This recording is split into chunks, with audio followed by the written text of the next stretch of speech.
자, 오늘도 먼저 지난 시간에 했던 내용 프린트물을 통해서 복습부터 먼저 하고 그 다음에 진도 나가도록 하겠습니다. 자, 오늘 딱 20문제죠. 그래서 지난 시간에 아미노산대서부터 효소의 앞부분 했던 내용들입니다. 자, 1번부터 갈게요. 자, 1번. 아미노기 전이 반응에 의해서 옥살로 아세트산으로부터 생성되는 아미노산. 우리 아미노기 전이 반응 중에 여태까지 안 나왔던 게 딱 요 하나 남았거든요. 옥살로 아세트산으로부터 생성될 수 있는 거?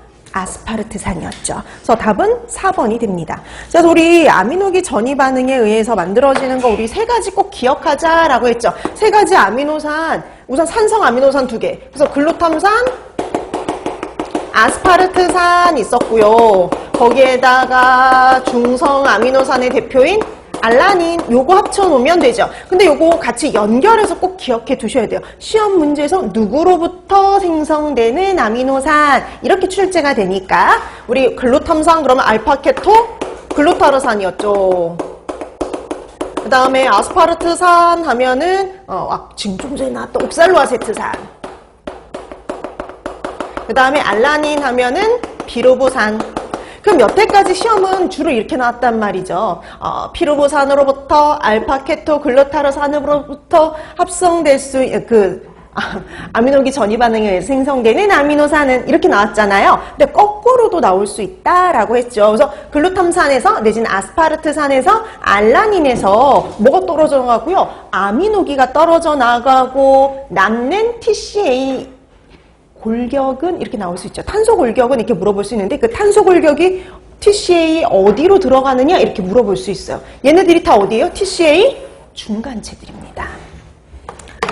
자, 그래서 바로 3번 같은 경우가 그런 문제라 보시면 돼요. 이렇게 거꾸로도 실제 나왔었다라고 얘기했죠. 그러니까 이거를 알아두면은요, 어떻게 물어보든 답을 찾아낼 수가 있어요.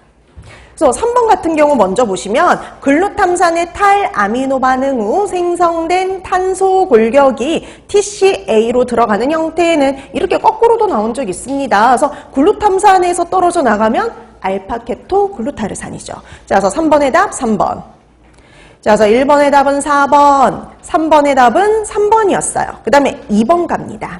당신생과 케톤체 합성에 탄소 골격을 제공하는 아미노산. 자, 우리가 되게 특이한 경우가 있었어요. 딱 케톤체만 생성할 수 있는 아미노산 2개.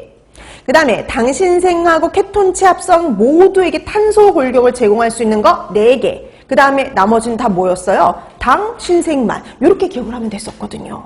자, 여기서 특이한 6개만 따로 기억하면 나머지는 다 그냥 당신생만 가능하다. 이렇게만 생각하시면 되는 거였어요.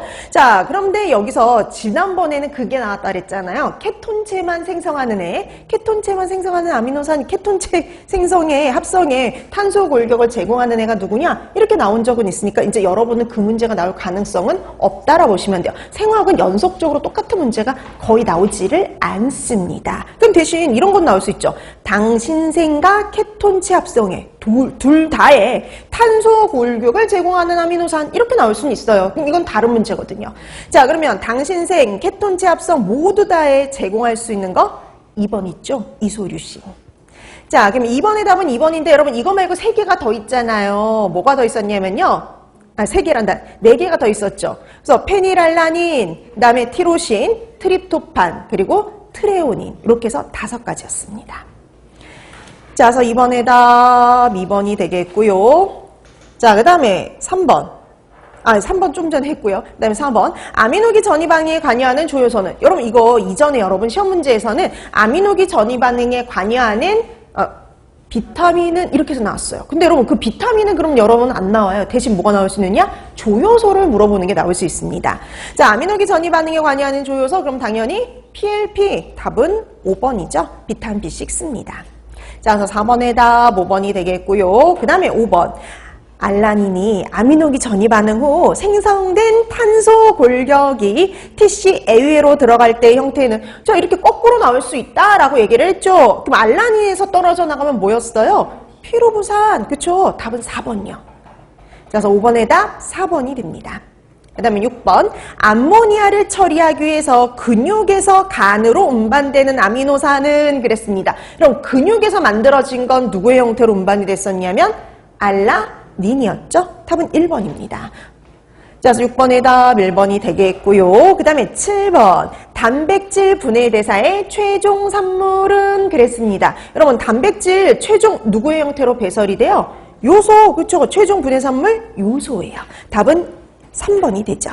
자, 그래서 7번의 답은 3번인데요. 간접적으로 11번처럼도 나올 수 있는 거예요. 그래서 7번, 11번이 같은 유형의 문제인데 응용으로 나오면 11번 같은 유형이라고 보시면 돼요. 그래서 7번하고 11번 같이 묶어두세요. 그냥 대놓고 단백질 분해 대사의 최종 산물은 이렇게 물어보면은 요소, 이거 이런데 11번도 보세요. 고단백질 식사를 했을 때, 그러니까 이건 응용 문제가 되는 거죠. 여러분들이 고단백질 식사를 했을 때 소변으로 배설되는 양이 증가